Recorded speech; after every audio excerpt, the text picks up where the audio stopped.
Sergio G. Lotero es un periodista de las nuevas generaciones de esta sufrida profesión.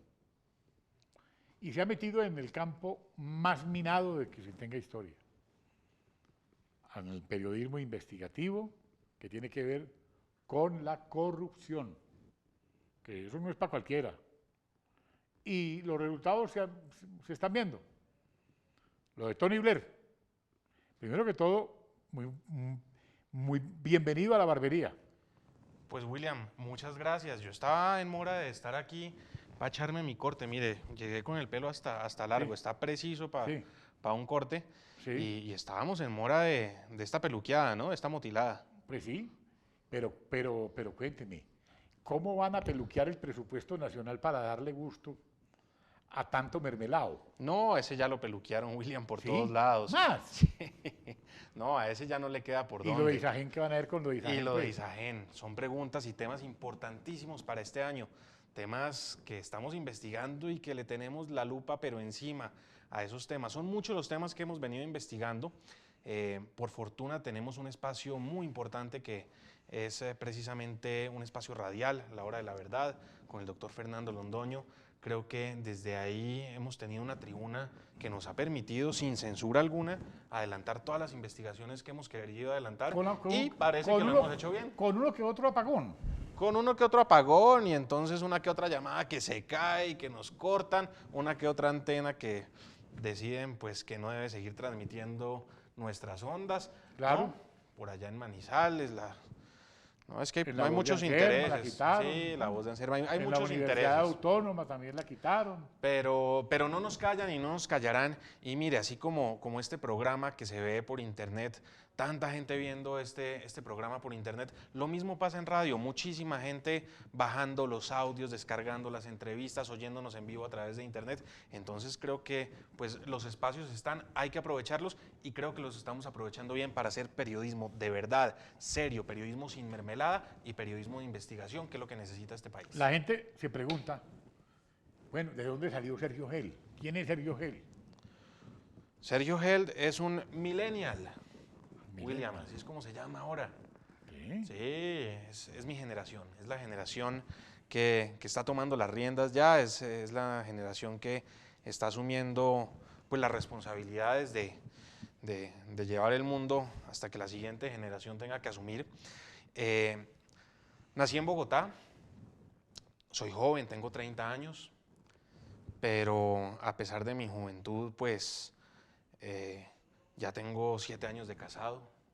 ¿Cuántos hijos? Tengo 2 hijos chiquitos, son la alegría más grande del mundo. Nací en Bogotá, crecí en el seno. ¿Dónde estudió? Estudié en mi primaria, la hice en el colegio andino, el colegio alemán, mi familia paterna es alemana. ¿De los que estaban por allá en Fusagasugá? De los que tenían en Fusagasugá, ese es un cuento que hay que contar. Por donde mi suegro tenía la finca. Claro que sí, a ellos los metieron y para contextualizar a los televidentes, a los alemanes, a los japoneses, a los italianos, pues el gobierno por el simple hecho de tener ellos esas nacionalidades durante la Segunda Guerra, los metió a la cárcel. Y la cárcel era el Hotel Sabaneta en Fusagasugá. Lo que pasa es que, mire, William... ¿Allá llegó su papá o quién? Allá llegó mi abuelo. Su abuelo. Allá llegó mi abuelo, pero lo que pasa es que mire cómo es la historia. Desde esa época ya se registraba el hacinamiento. Había hacinamiento en el Hotel Sabaneta en Fusagasugá. No puede ser. Entonces a los que estaban ahí hacinados y tenían finca cerquita, pues les dieron la posibilidad de finca por cárcel y pues a mi abuelo le dieron su finca por cárcel. Mi abuela vivía en la finca y allá es donde nació mi papá, en Fusagasugá. Pero pues mi familia paterna es toda de origen alemán. Mi bisabuelo llegó a Colombia trayendo el cebú, una raza que trajo a Carmen de Bolívar, precisamente. Es que mire cómo todo se cruza. El Carmen de Bolívar. Y allá llegaron. No había llegado la vacuna. No había llegado la vacuna todavía en esa época. La del ministro de Salud. Ay. Pero en esa época, pues imagínense lo que era entrar en esa época, por allá principios de 1900 o finales de 1890, llegar a esas tierras a colonizar, básicamente venir desde Alemania, pero llevando progreso, llevando unas plantaciones de tabaco, llevando ganado, llevando desarrollo a toda esa región. Y yo creo, y el Banco de la República lo documentó en un libro muy bonito, y es la presencia de los alemanes en Colombia, pues ha sido muy importante para la economía de nuestro país. Que eso pues me alegra mucho y pues por supuesto que debo sentir un aprecio muy grande también por mis raíces alemanas, de las cuales también, digamos, tengo mucho aprecio. Que yo comencé a escucharlo a usted en el noticiero del doctor Fernando Londoño, desde el Asia. Sí, desde Hong Kong, precisamente, desde Hong Kong, William. La historia es la siguiente. Yo estudié Derecho, yo soy abogado de la Universidad de los Andes. Debía ser de la Javeriana, pero no me recibieron, William.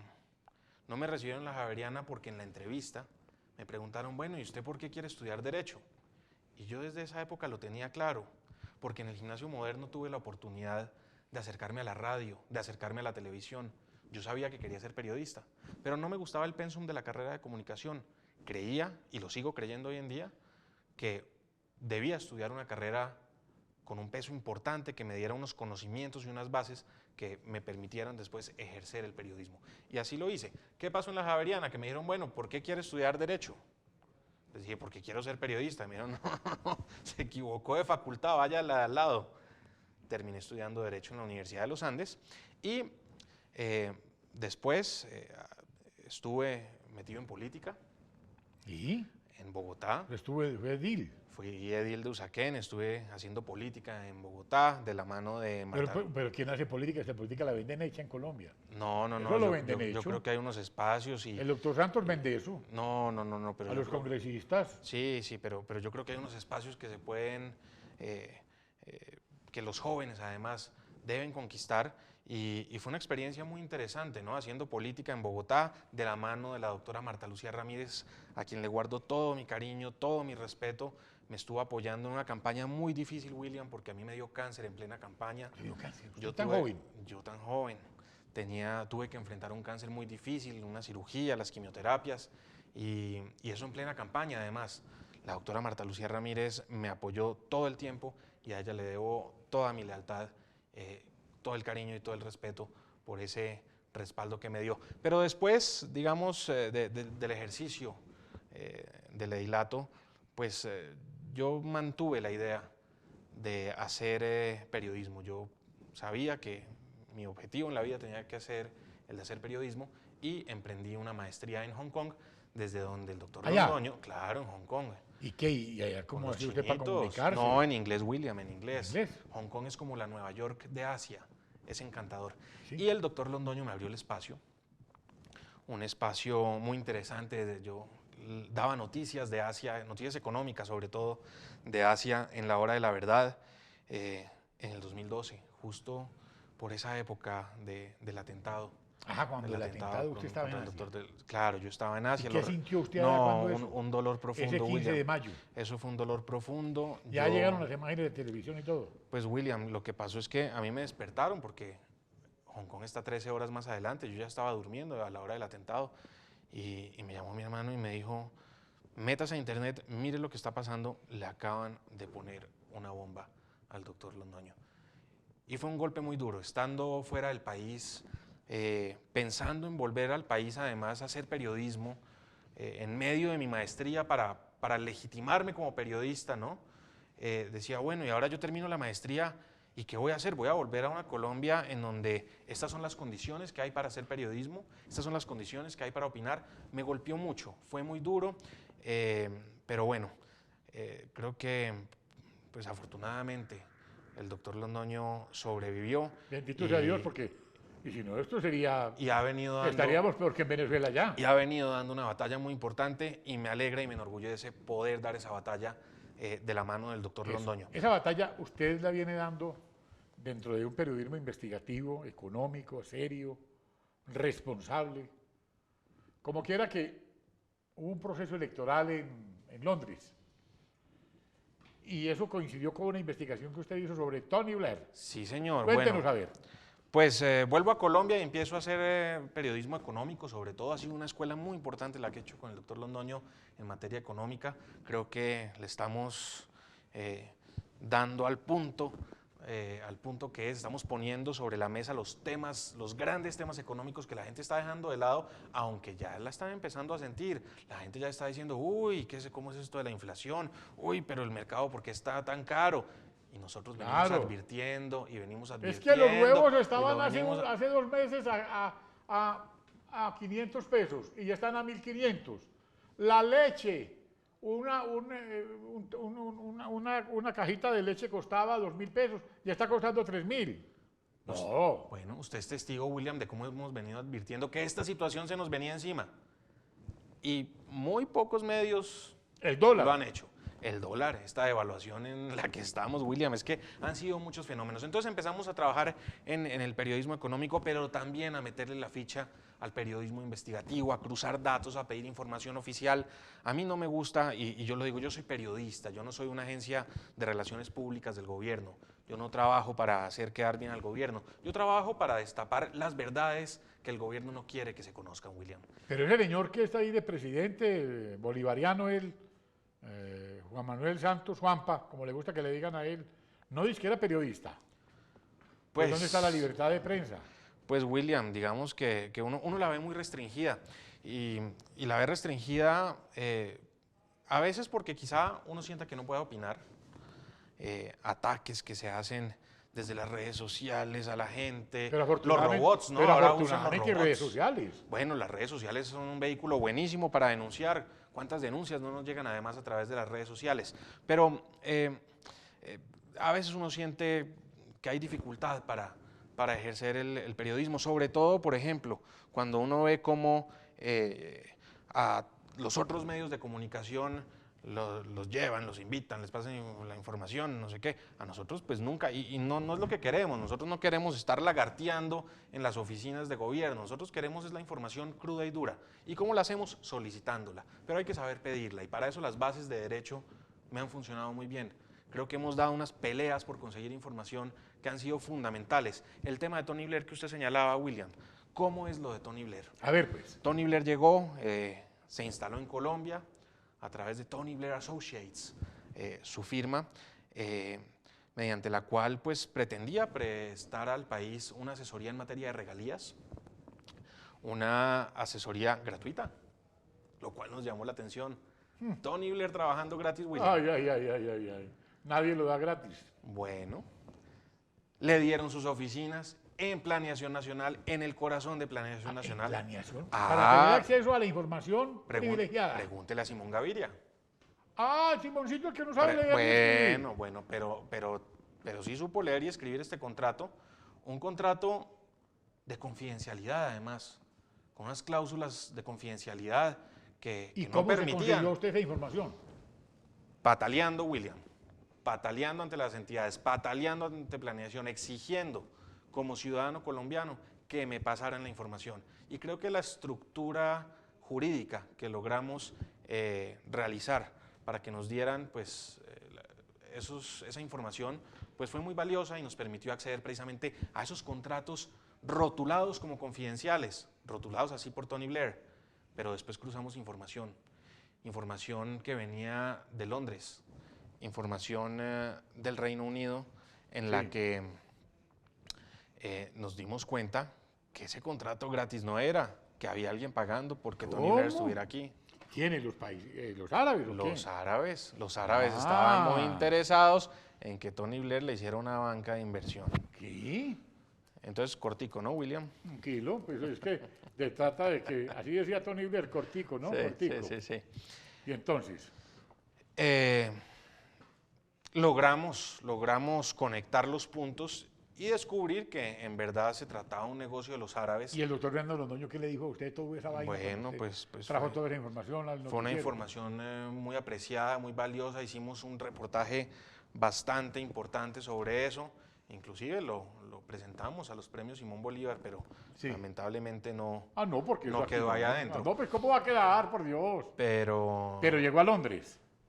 Pero es que ese es el tema, William. Ese es el tema. Nosotros reventamos esa noticia en Colombia, y todos los colegas se hacían los de la vista gorda con esto. Qué tristeza. Entonces, ¿qué dijimos? Hagamos un efecto boomerang. Y Ave María. Tiremos esto a Londres Claro. para que se devuelva. Porque hay muchos periodistas que prefieren leer el Daily Telegraph. Ajá. Y leyeron el Daily Telegraph. Y se dieron cuenta de lo que estaba pasando ¿El en Daily Colombia. Telegraph equivale a qué? El Daily Colombia. Telegraph. Allá en Londres, ¿a no, qué equivale? pero a lo que en alguna época habrá sido el Tiempo o el Espectador. Cuando era, pues, cuando... Sí. Sí, ese es uno de los diarios más importantes, si no el más ¿Y llegó importante de allá. Llegó allá, logramos llevar la investigación vuelve al país y la retoman y ahí sí todo el mundo se interesa por saber cómo era el cuento de Tony Blair, gracias al Telegraph. Pues bueno, digamos que ¿Y llegaron las elecciones? ¿Ahí qué pasó? llegaron las elecciones y al Partido Laborista pues le fue bastante mal. Tony Blair además se vio obligado a renunciar al cuarteto, a esa representación diplomática en Oriente Medio, porque pues fue demasiado evidente el conflicto de intereses que él tenía con los países árabes a los que estaba representando para hacer negocios, pero que se presentaba allá también para decir que lo que quería era la paz de Oriente Medio. Entonces, por el cuento de la esos paz son- también. son Por co- el cuento no, de la paz. es que el cuento de la paz no, da eso pa' es un mucho, esto es un William. negocio. Entonces cuen- la entonces la paz es un negocio. el cuento de la paz da para mucho. Ay, para que vean. Claro, Es que claro. Aquí Eso estamos es- enseñándole claro. muchas cosas a la gente. Es una buena conexión la que usted hace ahí, William. Pues claro. Yo no lo había pensado así, pero claro, él también se vendió allá en Oriente Medio con el cuento de la paz. ¿Qué tal? Entonces, Pero había unos montemos un intereses negocio, montemos un negocio. contractuales, había unos intereses contractuales detrás de eso, como los que hemos venido viendo aquí con todo el tema de los contratos de la paz, que es la otra gran investigación y es el otro gran tema Y es del que- que tenemos que hablar, William. y es que hay mucha plata ahí. Hay mucha plata en ese fondo para la paz. Hay muchos contratos que uno dice, bueno, ¿y esto cómo? Y le doy una chiva. Suéltela. Espérese un par de semanas y va a ver lo que vamos a soltar de información ¿Cómo? del Fondo para la Paz. Estamos recabando información. ¿Y usted no Y le da estamos miedo que de haciendo pronto una le pongan una investigación. bomba, alguna cosa? Pues William, yo creo que esos son gajes del oficio. Uno vive con el temor, uno ya no sabe además quién es el que le puede hacer a uno daño. Confiando en Dios, pues no, ya estamos en el posconflicto además, William, ¿no? Ah, sí. Ya eso no pasa. Ya no pasa nada. No, no creo, porque uno ahora en el ¿Y entonces por qué no soltaba a Cabrales? Hombre, Al señor Cabrales allá en Ocaña. ¿dónde está Quique Quique? ¿Dónde está Quique? ¿Dónde Que están lo- todos los desaparecidos por parte de las FARC? ¿Dónde están ellos? ¿Dónde están? Que muéstrelos. Porque a los guerrilleros sí los han ido soltando de las cárceles. Sí, esto es muy raro. Los militares a la cárcel, Sí, los guerrilleros a la calle. a la calle. Pero- Y le pero van a no- pagar no a la- 1.800.000 mensuales. Pero William, no a la calle en Colombia, a la calle en Cuba, en La Habana, a bailar, a a tomar tomar mojito. roncito. Mojito y todo. Claro, Y a montar William. en catamarán. Claro. Y así fue. De hecho, les dicen que el compromiso es no reincorporarse a las FARC, pero lo primero que hacen es mandarlos a Cuba. Como Entonces, cuando la ¿quién toma. entiende eso? Cuando la toma de la República Dominicana, que se fueron para Cuba. Sí, Cuba ha sido el paraíso de De allá salió para el- esos De allá terroristas. salió el ELN. ¿A qué hablemos Cuba auspició en su momento los movimientos guerrilleros en Colombia, que después vinieron a recibir protección de Venezuela, recordemos cómo Obvio. estaban arrinconados todos. Los bañaron en petróleo. Recordemos que en el 2010 todos estaban arrinconados como ratas en Claro. Venezuela. Pero pues bueno, En el 2010, no, en el 2010 empezó la etapa del arrinconamiento con el doctor Álvaro Uribe, la descaguanización del país. no, ahí terminaba el periodo de Uribe en el 200010 Ah, sí, señor. y ya los tenía Ah, todos sí, el arrinconados. 2012 de allá. En el El 2002 2002. empezaba la descaguanización. Claro que sí, sí, me confundieron. ¿Y cómo me trabaron funcionó? los cables. A mí como me duele, William, que la gente olvide qué país era en el que vivía en el año 2002 Con y qué 300, país claro. recibimos en el año 2010. 350 municipios en manos de nadie, porque los alcaldes tenían que irse para las capitales a despachar desde los cuarteles. No se podía ir a la calera. Más de 100.000 hectáreas de cultivos de coca fueron erradicadas. La cifra siempre a la baja, pero aquí estamos en una tendencia, desde que llegó el presidente Santos, si uno mira las cifras, 2010 a 2016, las cifras están al alza, aquí los cultivos están, hablábamos con una fuente que sobrevoló cultivos el año pasado, Y nos decía que nunca había visto unos cultivos tan bonitos y tan florecidos como los que había visto en Colombia. Entonces esto es un paraíso, es un paraíso del narcotráfico. Sin lugar a dudas, sin lugar a dudas, están tranquilos además los capos. ¿Y las conexiones con México qué son? Las conexiones con México, pero las conexiones también con estos tipos terroristas de Oriente Medio. No se nos olvide la conexión con Al Qaeda, la conexión con Hezbollah. Es que hay unas conexiones de las que poco se habla y en el proceso de paz yo no he visto por ningún lado que eso salga a relucir. ¿Y por qué no se habla de narcotráfico en ese proceso de paz? De narcotráfico, a ver, No, en cuento. teoría, William, Y de la plata que tienen, yo a porque un alto funcionario del gobierno le dije eso hace unos días y se me iba molestando y me sacó el acuerdo. Me dijo, mire, esto es lo que ya firmaron ellos en uno de los puntos de la agenda, pero pues nada está acordado hasta que todo está acordado, pero esto ya se habló y ellos van a dejar el narcotráfico. Las mansas palomas que dicen no ser narcotraficantes, pero van a dejar el narcotráfico. ¿Quién me explica eso? uy Dios. Bueno, ¿qué va a pasar? O bueno, con periodistas que les están pagando para que hablen mal de la oposición. Pues habla... Y que usted logró detectar como un señor de apellido Pedraza. Sí, Luis F. Pedraza. William, esos son troles del gobierno, ¿Sí? como los llaman. Destapamos este año a raíz de un insuceso del año pasado en Twitter, en el que la urna de cristal. Ay, sí. La urna de cristal, ¿no? Ay. La urna de cristal se empañó el año pasado, William. Se empañó. ¿Y de qué manera? Cuando tildó de perro a un ciudadano por su ideología. ¿Cuál era la ideología del ciudadano? Adivine. Uribista. Era uribista, es uribista, el señor Jorge Restrepo, un ciudadano de bien, un ciudadano que simplemente estaba poniendo de presente que la percepción de corrupción en Colombia y la de Venezuela están técnicamente empatadas. Y se lo hizo saber a la urna de cristal, que acusó recibo de ese mensaje, y de qué manera le respondieron tildándolo de perro. Después dijeron que había sido un error de digitación. Pero al día siguiente les tocó reconocer, ante la presión que ejercimos, que en efecto había sido... ¿Y cuánto le pagaban a ese periodista? Pues hombre, hicimos la investigación a ver físicamente quién había mandado ese mensaje. Es este señor Pedraza, un contratista que por manejar las redes sociales de la urna de cristal, o parte de ellas, porque ahí hay varios contratistas, pues se gana aproximadamente 7 millones de pesos mensuales. Contrato de 81 millones de pesos al año, y lo que me cuentan es que ese periodista pues ya no trabaja con el Ministerio de las Telecomunicaciones, de donde depende esa iniciativa presidencial que es la urna de cristal, que ya no está ahí, que le quitaron ese contrato, no se lo renovaron, pero le dieron uno en otra entidad del gobierno. Ah, no. Tanta gente con contratos en el gobierno, William, y está bien que la gente tenga contratos en el gobierno, si es por meritocracia, si no es por rosca, si no es por palanca. En el gobierno y en las entidades del Estado, no hablamos solamente del gobierno, hablamos también de la Fiscalía. Vimos todo este caso de la señora Tocarruncho. Natalia Lizarazo, más conocida como el escándalo de la Tocarruncho, ¿no? Sí. Y Tomás González. Tomás González y el tema de Conecta SAS, la esposa del ministro. La doctora Baena. La doctora, pues, curadora de arte.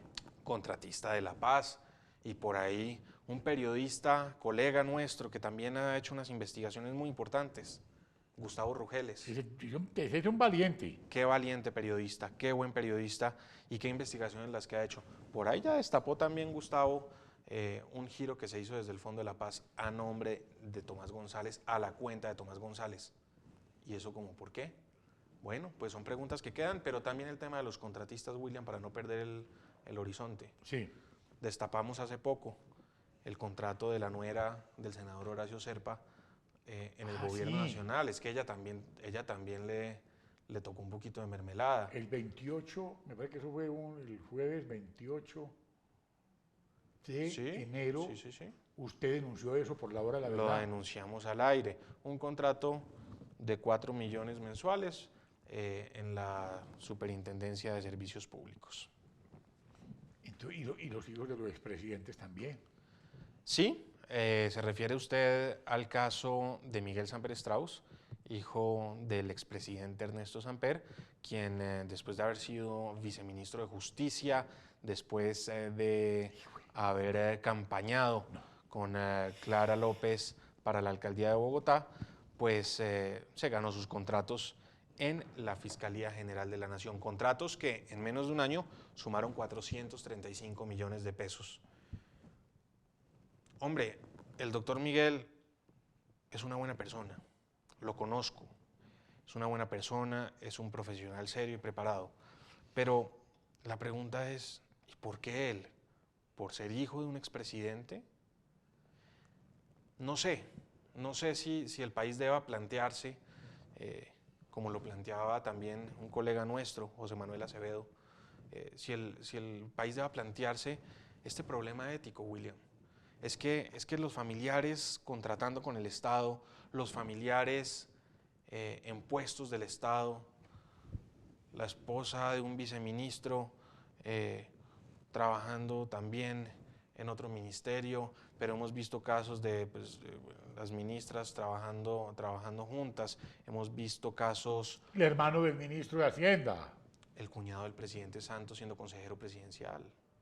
También. El doctor Mauricio Rodríguez. Entonces, ¿esto qué es? El hermano de Tutina. Entonces, como que se volvió una costumbre y la gente se acostumbró a esto. Cárdenas Santa María, que también tiene muchos contratos. Sí, el hermano del ministro Cárdenas. Del Dragacol, del hermano del ministro. Claro, pero la gente, a la gente, como hay tantos, y pasa pues todo el tiempo, la gente empieza a creer que es normal y que está bien.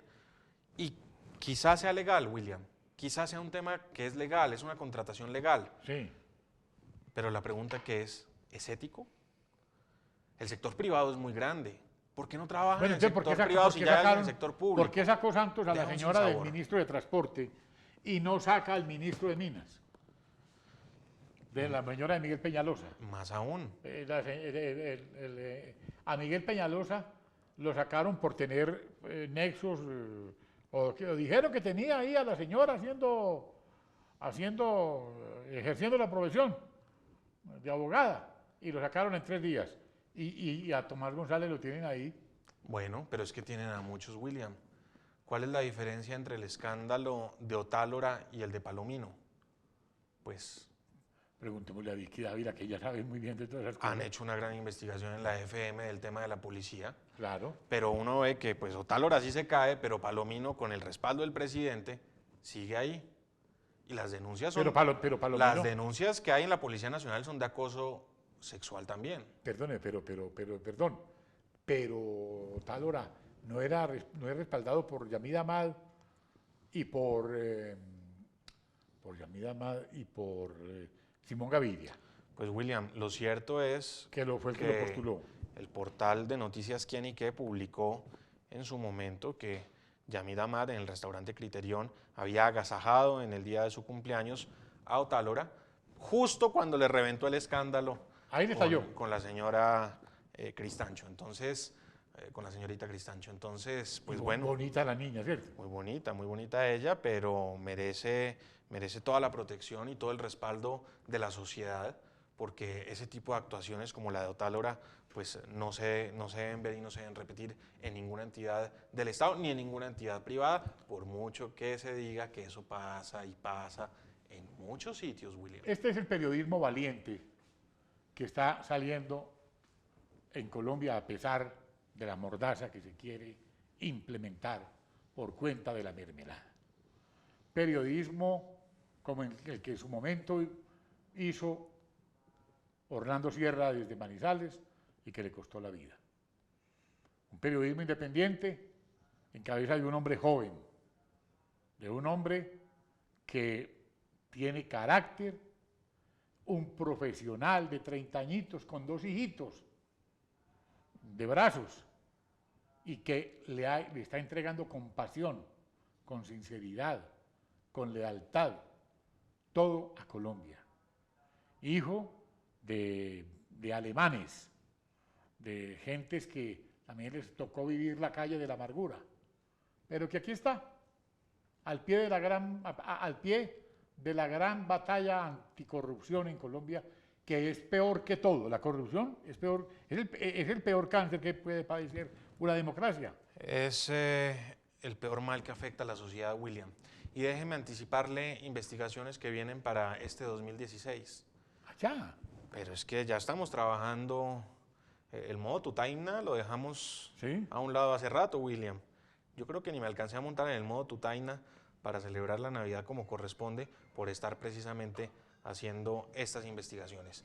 William, tenemos el tema de Isagen. Queremos ver cómo entran efectivamente esos casi 6.5 billones de pesos a las cuentas de la nación. Queremos ver, ya entraron, están en Nueva York, pero queremos ver cómo entran a las cuentas en Bogotá y cómo las maneja el señor Clemente del Valle a través de la Y financiera Clemente de del Valle, Desarrollo. ¿por qué no sale por el noticiero del doctor Fernando Londoño? A la hora de la verdad, a la fecha en que grabamos este programa, no quiere pasarnos al teléfono, William. Tal vez se sienta angustiado de tener que responder preguntas. Que sí, porque en el noticiero de Fernando Londoño Pues que son preguntas. ustedes sí de le saben fondo. preguntar. Son preguntas de fondo que el doctor Londoño plantea Claro. frente al manejo de esos recursos, que son recursos que además el doctor Clemente del Valle, William, y para entender la dimensión de este tema de Isagen, Sí. nadie, y pasan estas titulares y estas notas en la prensa y la gente no se da cuenta o no dice nada. Mire, el doctor Clemente del Valle en una entrevista al diario El Colombiano de Medellín, Sí.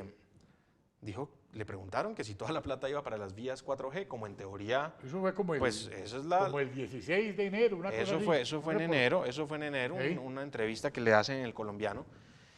Y le preguntan, bueno, ¿y toda la plata va para las vías 4G? Porque es que esa era la promesa del gobierno y la justificación del gobierno para vender Isagen. Y empieza el doctor Clemente del Valle a patinar en la respuesta, William. Que hay unos proyectos de transporte en las ciudades que también son como interesantes, No, que en pues, Medellín, que en Barranquilla, que en Cali, que en Bogotá, que ya ha empezado a hablar con los alcaldes. Entonces, la pregunta es, bueno, ¿y entonces la plata de Isagen va a terminar siendo administrada por los alcaldes? Sería una lástima. Entonces, ¿esto qué es? ¿Esto es una vergüenza? Tema de Isagen es un tema al que le vamos a poner la lupa, le estamos poniendo la lupa este año, no vamos a soltar ese tema. Queremos vigilar desde el cuarto poder que no haya un detrimento patrimonial con esos recursos que son de todos los colombianos. Ese es uno de los temas. Otro de los temas, William, que tenemos en nuestra agenda y que no podemos olvidar es que acuérdese que aquí las noticias una tapa otra y tapa otra y tapa Claro. otra. O un escándalo tapa otro. El Galeón San José. Ay, dale, San José, sí, ay, sí. Ay, no. Ay, a Monserrat le sacaron, tiene otro mundo, tiene un galeón allá en Onda. Sí, eso, con el fenómeno Allá del niño es- están apareciendo los Allá, galeones. allá va a mandar Santos de pronto quién rescate ese otro galeón. Queremos saber qué está pasando con ese galeón. ¿Quiénes son los que están detrás de ese negocio? Porque eso es un También. negocio grande y jugoso. ¿Será que también viene Tony Black por él? o qué? Bueno, pues estamos revisando a ver quiénes son. Es un tema para este 2016, William. Y Ave María. Y hay muchas investigaciones que estamos sacando, hay Entonces, aquí a muchos todo temas. Aquí a todos le sacan, pues. Los contratos de la paz, ahí no vamos a aflojar. ¿Quiénes son los contratistas? ¿Quiénes son los beneficiados de esos contratos? Hay muchos temas que seguiremos investigando. Y la prensa mermelada, recibiendo. Dejémosla, William, que hay plataformas como este canal en YouTube, hay plataformas como La Hora de la Verdad, están nuestras cuentas en Twitter que cada día crecen más porque se dan cuenta de que hablamos con la verdad, con documentos oficiales. Nosotros no estamos buscando el chisme ni fuentes anónimas. Nosotros mostramos las cifras con documentos oficiales. Con recibo en la mano. reales. Sí, y entonces yo creo que esas alternativas que nos está dando la tecnología, pues nos están abriendo unos caminos muy importantes y muy interesantes para conectarnos con la ciudadanía, que es en últimas nuestra audiencia y es la que siempre está atenta y quiere saber cómo se están manejando los recursos del país. Sergio Gel Otero, gracias por venir hoy aquí. Barbero, Esto gracias. aquí, María. Y tiene una muy buena selección, las colonias muy Pues buenas. sí. Usted aquí, Ya, vea, hasta el cuchito mira. mira Ve, al uruguayo este. ahí. Por ahí estuvo en Cuba reunido con... Allá está. Sí. Está se tomando, reunió. tomando merienda. Ay, María. ¿Sabe qué le falta por aquí, William? A ver. El espacio. Ah, con la columna, claro. Con su columna que publica tam- usted en el espacio. Y sale muy destacada, sí. Aquí Y tiene en que los traerla. blogs que tenemos, ahí salen varias. en Eje 21, en Misión Tolima, en, en muchos blogs en Colombia sale la barca de Calderón y la gente las va publicando. Un blog que dirige Orlando Cadavid con un periodista muy querido que se llama William Giraldo. Tantas cosas y la gente las está recibiendo, porque nosotros lo que queremos es contarle la verdad a Colombia. No nos da pena ni miedo y contamos con usted para que siga adelante. Felicitaciones, Nico. Barquero, gracias.